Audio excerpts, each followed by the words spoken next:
Hola, ¿qué tal? En esta oportunidad vamos a ver operaciones de downsampling y cómo es que el backpropagation funciona en estas operaciones. Dentro del downsampling, básicamente existen aquí los pooling layers y también las convoluciones, ¿no? Las mismas convoluciones. Pero en este caso tienen que ser con determinadas características, ¿no? Se les llama stride 2. ¿No? Para reducir la dimensionalidad se necesita aplicar este tipo de convoluciones o también los pooling layers, ¿no?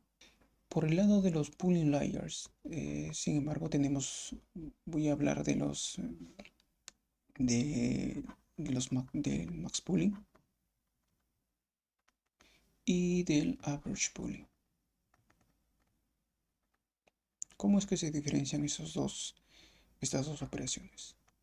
¿En qué se diferencian? Y cómo es que funciona el backpropagation en estos casos. Y también cómo es que funciona el backpropagation para la convolución.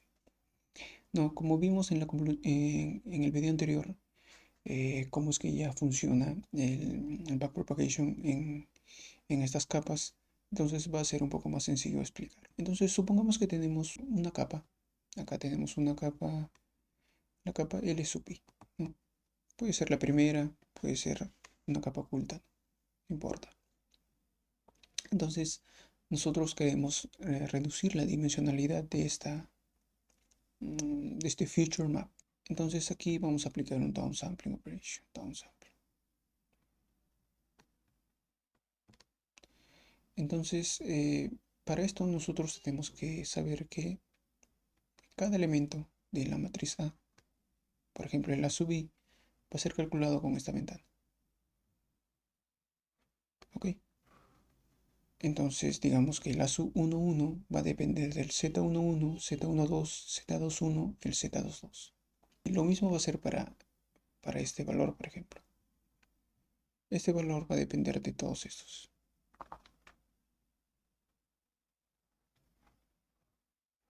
¿Ok? Entonces, vamos a empezar. Aquí voy a escribir primero el max pooling.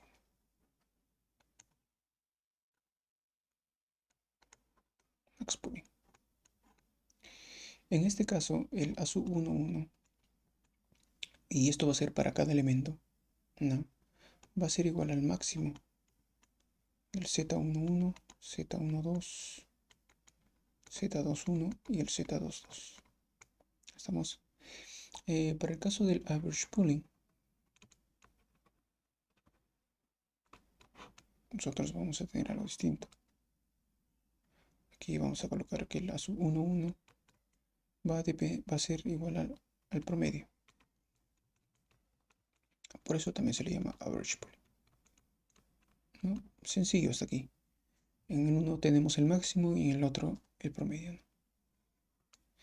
Y ahora aquí vamos a colocar la convolución. Convolution. En este caso, sin embargo, lo que se aplica es una matriz, digamos que un kernel, ¿no? Entonces, aquí vamos a usar un kernel, ¿no? A ver, caso 1.1,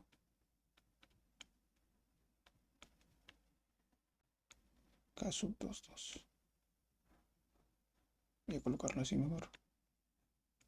Ok, este kernel va a ser aplicado aquí, de la misma forma como lo hicimos en en el video anterior, pero sin embargo en este caso este va a saltar de aquí directo a este lado, ¿no? Acá, acá, así como estamos graficando. Entonces por eso se le llama en este caso este va a tener un stride de 2, porque salta, digamos que el kernel salta de 2 en 2, ¿no? Entonces aquí el resultado del ASU 11 va a ser igual al producto punto, ¿no? El producto escalar entre los zetas y los k's. Entonces aquí vamos a tener lo siguiente: Z11 K sub 11 más Z12 K sub 12 más Z21 K sub 21 más Z22 K sub 22. ¿No? Entonces, como pueden ver aquí, en el A sub 11 del average pooling, nosotros tenemos que este es el promedio, vendría a ser un cuarto de la suma de todos los elementos. Z21 más Z22. ¿Ok? Entonces, como podemos ver, acá hay una diferencia clara, ¿no?, entre estos dos elementos. Por un lado, el, el, el average pooling vendría a tener una suma con coeficientes iguales, ¿no? Vamos a colocarlo aquí. A ver, Z11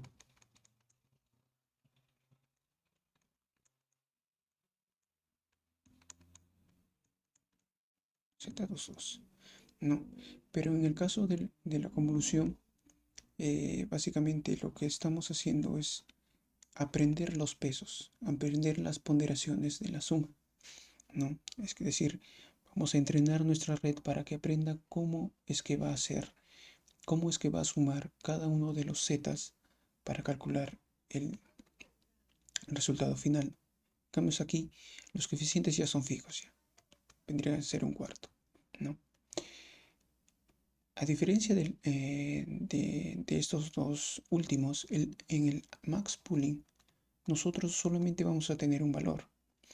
Es decir, que la salida va a depender solamente de uno de los valores de este recuadro, ¿no?, de la matriz de 2×2. Entonces, supongamos que el máximo de estos valores sea el Z12 máximo. Este sea el máximo. Entonces, el A sub 11 va a depender, o va a ser igual en todo caso, al 12, Z12, ¿no? Luego, cuando nosotros queremos calcular, por ejemplo, la derivada parcial del A sub 11 con respecto al, vamos a ver, el Z11, nosotros vamos a ver que esto es igual a 0. Entonces, a la hora de hacer el backpropagation, todos los pesos que involucren para calcular acá vamos a poner los parámetros, todos los parámetros que estén involucrados para calcular el Z11 no van a poder ser actualizados, ¿no?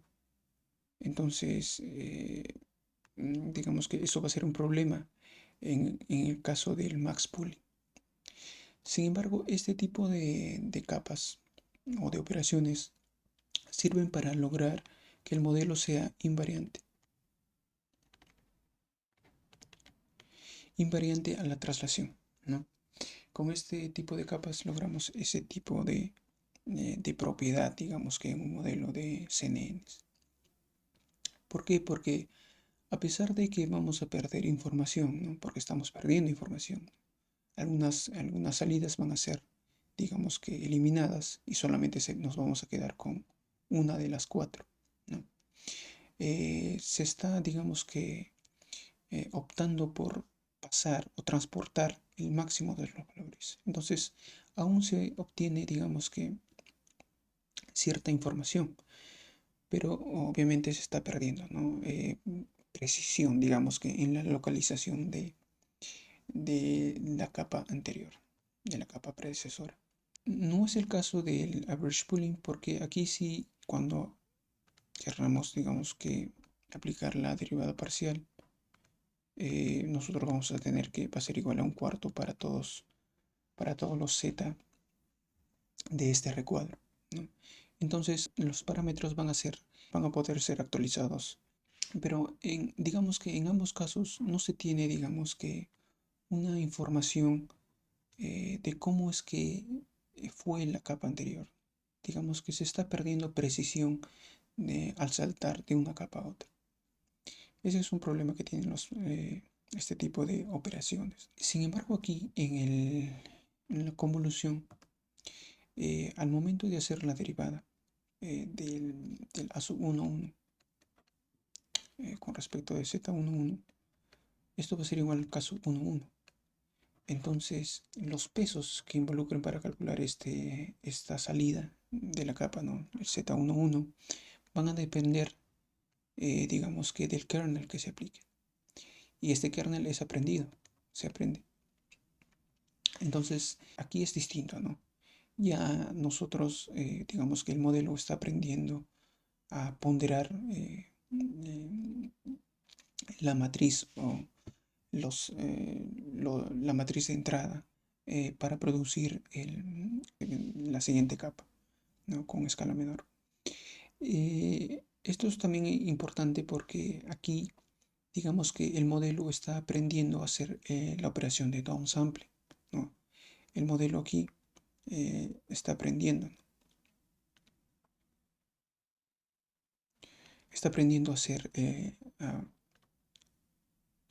el downsampling, ¿no? La operación de downsampling. Entonces, eso es básicamente, sería básicamente la diferencia entre estas operaciones de downsampling, ¿no? Por un lado tenemos los max pooling, los average pooling y las convoluciones, ¿no? Con stride 2. Entonces, ya depende de, ¿no? cuál es el propósito de lo que se tenga que hacer para escoger una de estos tipos, ¿no? de reducción de dimensionalidad.